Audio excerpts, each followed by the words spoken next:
welcome. Mike Brenhaug here, the Focus Guy. And one of my guests here is Steve Smith with GrowthSource Coaching. I know you have 5 points here to share with our viewers. Let's go through those 5 points. So if you were coaching someone right now on developing the emerging leaders, what are those 5 things that you would recommend? Okay, these 5 are directed towards the person in that leadership spot. Okay. But they're also very good for the people above them to be looking at. Okay, great. Because typically it's the awareness factor. Are you seeing signs early on that tells you that things aren't working the way you planned? Okay. All right, so what are those 5 tips? All right, You've got them right here. All right, so tip number 1 is you have to go in your mind, okay, from a me perspective to a we perspective. Okay. And the reason for that is because most of these people that emerge into these entry-level lead roles, these managerial roles, they're coming in there with all the skills and aptitude they've developed from a singular spot. Right. Everything that I did, everything I had to produce, everything I was responsible for. It was me. It was me. And that's natural. Now they have to basically jump over that gap and say, now I've got to look at everything from a we perspective. Right. It's not all me anymore. That's it's right. the team that I'm now responsible for guiding and overseeing and driving and working with. So that right off the bat, you have to be able to figure out how to get them to think that way. I'll tell you the industry, the discipline is the hardest one to do that with. Sales. Absolutely. Because salespeople, I mean, you know, they eat what they kill, right? That's it. So it's all about me. And it's very difficult to get a really, really top-notch sales individual that's done a great job, broken records, you know, just really leading the company to all of a sudden adapt to more of a team-based we mentality. But that's where you have to start. Okay, so start with change from a me to a we mentality. Yes. Okay. The second thing you have to do is you have to understand what drives all of your people. This is probably one of the biggest neglected areas that I have found for people in supervisory, managerial, even in some senior level roles. They don't spend the time to really figure out what's important to the individual that I'm now having to guide. Well, they want to have a blanket policy in place that says, and that doesn't work. And I've done a lot of research over the last couple of years about the whole millennial generation and what they're looking for. And so for most people, when they walk into a company and they're set in their role, here are the things that they really want. They want to know that what they're doing in that company is meaningful. They want to know that they have meaningful work and somehow it's attached to the company's success.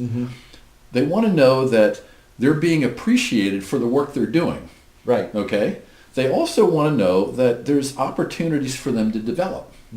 So as a leader, you need to be able to have conversations with people, either sit down or over a course of time, and answer the 3 questions for each one of your people, because that's the drive element. That's what causes people to want to step up. Really and try to figure out what motivates them. Absolutely. Yeah. So if you know that for each one of your people, you're going to be in a much better position to work with them, support them, get them to show up every day and do their best work. Well, and that takes time, which is probably why a lot of leaders and managers don't do that, because it takes time. You have to invest in your people, and you have to have regular meetings. I'm a big fan of, they don't have to be long meetings, but certainly meet with your people frequently to coach, train, develop, monitor their performance, and give them feedback. And you'll get to know them and what motivates them through that process. Yes. And if you're aware of the value of learning that, you'll take that on as an ancillary project for yourself within your first 90 days getting in the job. Yeah. Because the faster you can figure out what makes everybody tick, the easier it is to work with them individually and collectively. Right. So the tip is not just figure out what drives your team, but what drives you personally. So whoever is managing you, whoever you're reporting to, you can kind of help them discover that as well. Absolutely, because there's a lot of people that have never actually been asked those questions. And so until you ask them, that may be the first time that they've ever actually sat there and thought about what do I want? Right. But that in and of itself is value. That creates an incredible professional bond between you and your people, just because you've shown enough interest to try to help them figure out what they want. Right. So that's number 2. Okay, number 3. Okay, do you have a strategy for how you're running your department? And all that means is you have to know what your department is there to do with respect to the rest of the organization. What's the requirement from above?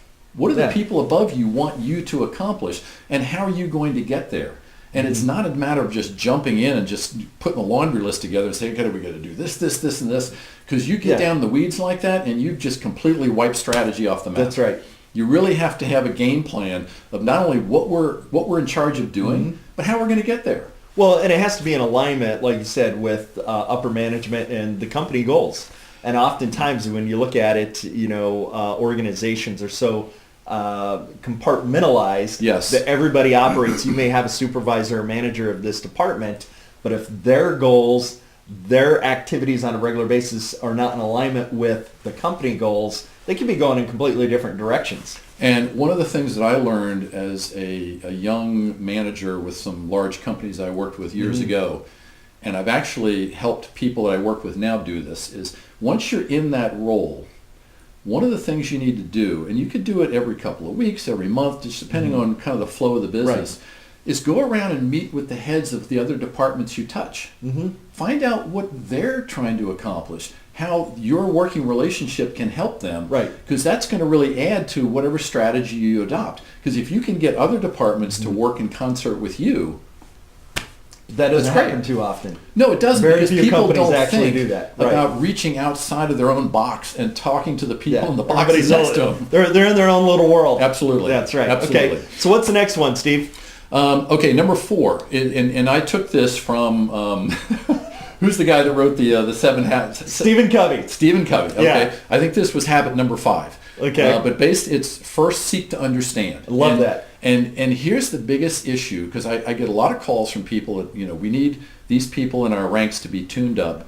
And one of their biggest problems is they don't communicate well. And they might even admit, I don't feel like I communicate well. I'm having difficulty, interacting with. Okay, so guess what? There's 2 ways to communicate. You can talk and deliver a message. You can listen and receive a message. Right. Okay? The value is in the listening and receiving. That's right. Okay? So before you start getting to the point where you need to legislate to people and say, you need to be doing this and you need to be doing this and why aren't you doing that? Directing and telling. Yeah, before that. Right. Ask a few questions to understand what the person was thinking about, what they were doing, what was motivating them in a situation.